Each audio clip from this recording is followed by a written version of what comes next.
Now this machine here is a contraption frame with what they call the tube crusher in here. That's the old Paul Rogers term, because every time you use this thing, it kind of crushes the tube a little bit.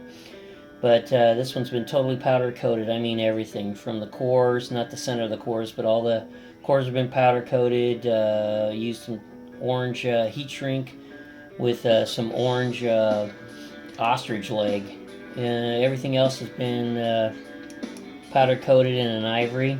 Really striking looking machine. This is more of a gray machine. Let's see what it runs at. Yeah, that's 5. Yeah, this is a beautiful gray machine. This thing would actually lay in gray all day long.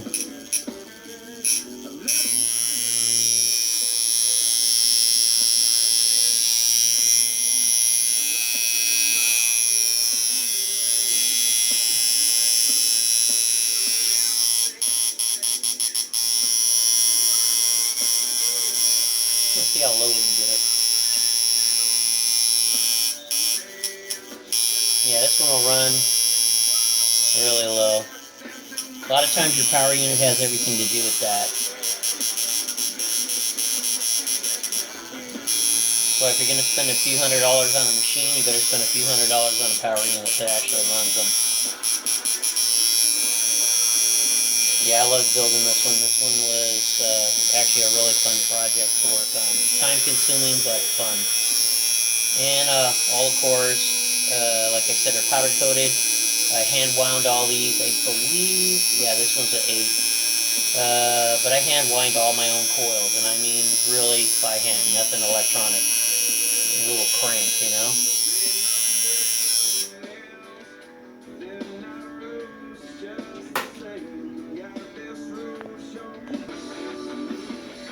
Now this machine here that I did all the coils and all the parts, re-drilled out the frame. This isn't one of my frames, but I liked this side plate so much. There was actually a bunch of other stuff. I carved it all down, repolished everything, retorched it, powder coated the whole bottom of the frame,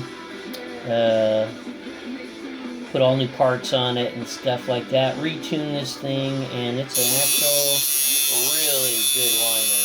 It's running at about 5.4 right now, and wow, that one really hit. Yeah, this thing is meant for somebody that actually wants to outline pretty quickly. Everything I either rebuild or build, I usually hand wrap all my own coils, retune them from there. Depends. Sometimes I'll use 18 gauge strings, sometimes 20. Sometimes I use a 20 in the front and an 18 in the back. I do whatever it takes to make the thing run good. And yet, I may think this is a liner, and somebody else would buy it and say, oh, that's a great shader. So, really, it kind of depends.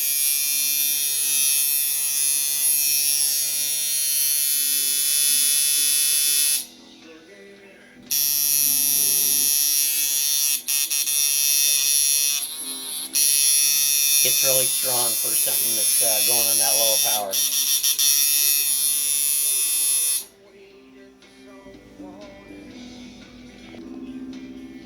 Now, this machine here is probably one of the first, not one of the first, but pretty close to one of the first ones I built, where we brazed inside the actual where the teeth are at and the eyes. This is a design I came up with, and I had probably, maybe 50 of these things, side plates made, and we just welded onto the actual bottom. I try and TIG weld all my machines for strength. Brazing only works, it doesn't work for keeping things together that well.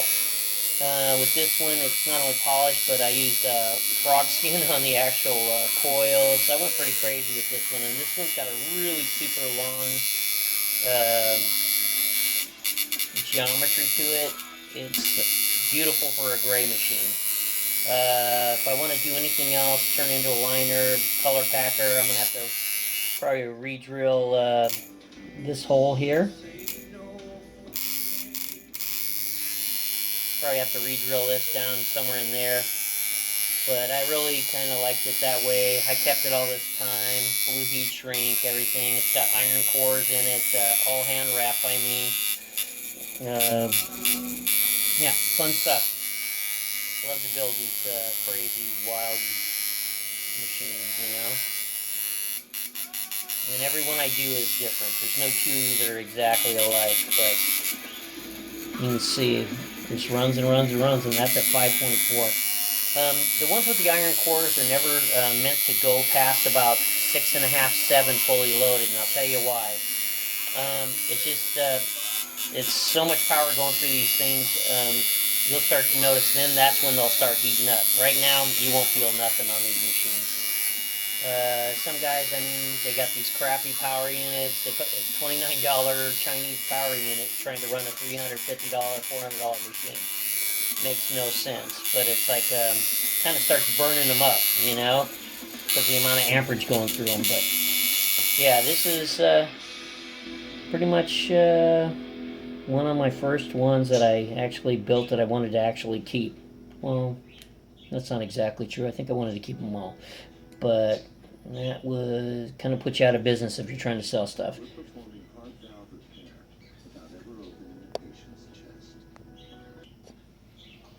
Okay, this is another little mini, this isn't one of my frames, but I liked it so much and it was easy to rework. Re-blacked all the inside parts with, it's like a chemical process that turns it all black. Then I repolished the outside. I took off all the black stuff and then I turned around and flame polished this thing. Polished it good and then flame torched it and then oiled the stuff. But yeah, this thing runs like a champ. It's got a kind of a short stroke on it. To lengthen that stroke, all I really got to do is just take this thing off a little bit.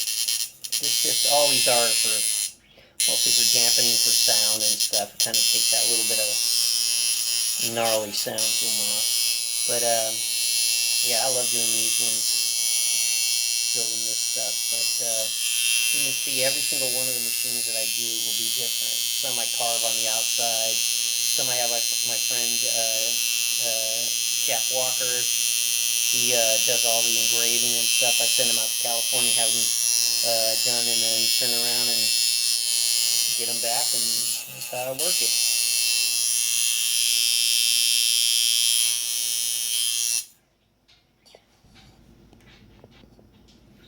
Okay, this powder coat machine here, this liner, let's see, I'd say it runs really between 4.7 and 4.9. You can see it's totally been revamped, rewound, has some other features to it, tuned it up, but this is one hard-hitting liner machine. This thing will, any size needle groups, all the way up to 14s, no problem. It's kind of, I got it on low now, but let's just say we went up to about 5, 6, and you had, yeah, this thing would run all day long. This is more for somebody who knows how to line pretty quick, you know, big bold work, or somebody that's just really fast at what they do. Powder coated in this nice teal. But yeah, this thing's a runner. You can see everything hits flush, barely gap in the back. I mean, this thing, yeah, this is a really good liner.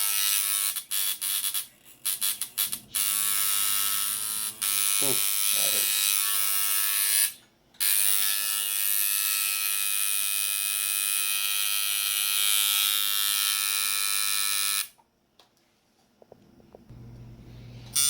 Yeah, this machine here, man, I built this one way back, and then it's an actual replica of one of the Paul Rogers machines. I don't know if you guys can see it that well, but on the plate here, it's all been engraved. My friend Chap actually did all that stuff. It appears as a bolt-on, but it's actually, these are TIG welded in place for the aesthetics of it. All this stuff has been TIG welded. You can't see it from underneath there. But another one of the ones where I powder coat it first, clear off all the top, send it off to Chap. Chap did all the engraving on here, and this is actually pretty simplistic from some of the work that he actually does. All the coins on the machine are dated 1990. Same with the for the key. That was the year that actual Paul Rogers died. Me and Paul were friends for years and years and years. He used to write to me every other week. We talked on the phone almost every Sunday. I mean, I owned over 20 some Paul Rogers machines. So it's kind of an honor to kind of carry on in some of the stuff that, and some of my personal favorite styles of his machines. I got some of the stuff, like different patterns and stuff through Chuck Eldridge out of North Carolina there at the Tattoo Archives Museum. And then I just reduplicated them from there, had them, took it to a place, I designed out all the things, got all the drawings done, and then they cut it all out. This is a 9-wrap, iron cores. That's pretty much it, but like I said, I love to do those powder, double textures, you know. In fact, this texture here is something I've done for since I started more building production machines and not just rebuilding other people's stuff or fixing other people's stuff. And nobody's been able to figure out how I did it. And I'll tell you right off the bat, I'll give you a clue. It takes almost 3 days to make it happen. And it's not fiberglass, it's not gauze, but and everybody and their mother's guess. Probably give them a free machine if they did figure it out. Yeah, this is another really good running liner. It runs it a little bit higher, but yeah, that's a real mover. Really nice project to work on.